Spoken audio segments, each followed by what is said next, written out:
হ্যাঁ বন্ধুরা, আজকে কথা বলতে চলেছি মার্কেট ক্লোজ হওয়ার পরেও কি আমরা বাইং সেলিং করতে পারি। তো উত্তরটা আসছে ডেফিনেটলি হ্যাঁ। তো কিভাবে বাইং সেলিং করতে পারি আমি আজকে আপনাকে দেখাবো আমাদের জিরোদার প্ল্যাটফর্মের মাধ্যম দিয়ে। তো আমি একজন জিরোদার অথরাইজ পার্টনার। তো আপনারা যদি জিরোদায় অ্যাকাউন্ট ওপেন করতে চান তাহলে অবশ্যই আপনি নিচে দিয়ে গিয়ে লিঙ্কে বা আমাদের সঙ্গে সম্পর্ক করতে পারেন। চলুন, প্রথমত কথা আসছে যে এখানে জিরোদার প্ল্যাটফর্ম হোম পেজ আমার কাছে ওপেন করা আছে।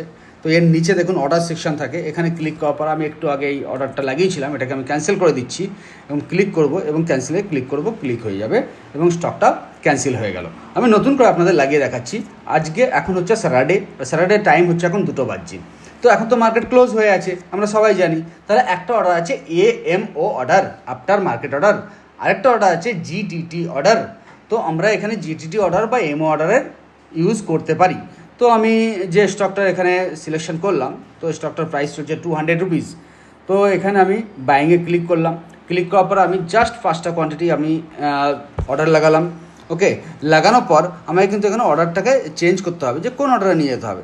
তো আমি এখানে অর্ডার নিয়ে যেতে চাই GTT অর্ডার। তো GTTতে ক্লিক করলাম। ক্লিক করার পর আমি দাম দিয়ে দিলাম, এখন 200 টাকা 34 পয়সা চলছে। আমি 201 টাকায় কিনবো। মানডে যখন মার্কেট ওপেন হবে আমি তখন অ্যাক্টিভ থাকি না থাকি আমার সিস্টেমে থাকলে কিন্তু আমার বাইং হয়ে যাবে।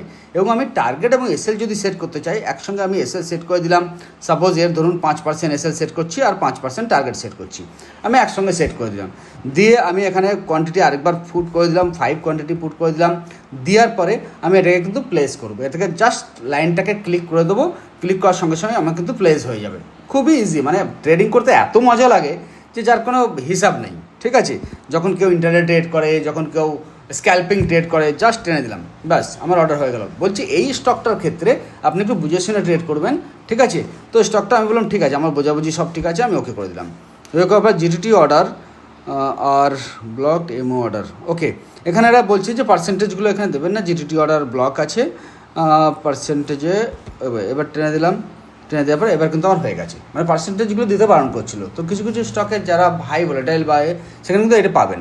এখানে আবার অর্ডারে যাচ্ছি, অর্ডার সেকশনে গেলে আমি দেখছি কি আমার একটা অর্ডার কিন্তু এখানে বাইং অপশান ওপেন হয়ে আছে। যখনই আপনার এটা বাইং হয়ে যাবে তখনই ওপেনের পরে এক্সিকিউটিভ যে আপনি দেখতে পাবেন। তো যখন যারা ইন্টারনেট ট্রেড করবেন তখনই কিন্তু কোনো অর্ডার যতক্ষণ না আপনার এক্সিকিউট হচ্ছে ততক্ষণ কিন্তু এই ওপেন পজিশানে থাকবে এবং তারপরে আপনার এক্সিকিউট পজিশানে চলে যাবে। তাহলে এটা হলো আমার কি, এটাকে আমি দেখতে পাচ্ছি যে এটা ক্যান্সেল করা হয়েছিল।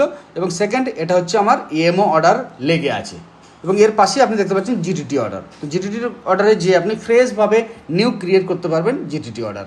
তো আশা করছি আজকের এই ছোট্ট ভিডিওটায় আপনি মার্কেট ক্লোজ থাকা অবস্থাতেও আপনার কাছে ধরে রাখা শেয়ার কী করে সেলিং অর্ডার লাগাবেন এবং যদি ফ্রেশ বাইং করতে চান, ধরুন সোমবার দিন সকালে বা কালকে সকালে আপনি অ্যাক্টিভ থাকবেন না কিন্তু এই শেয়ারটা এই দামে এলে আপনার বাইং হওয়া চাই, তখন কিন্তু আপনি ঠিক এইভাবেই আপনার অর্ডারটা লাগাতে পারবেন। এবং আরও বিশদ স্টক মার্কেট সম্পর্কে যদি জানতে হয়, বুঝতে হয়, আমাদের সঙ্গে যোগাযোগ করুন।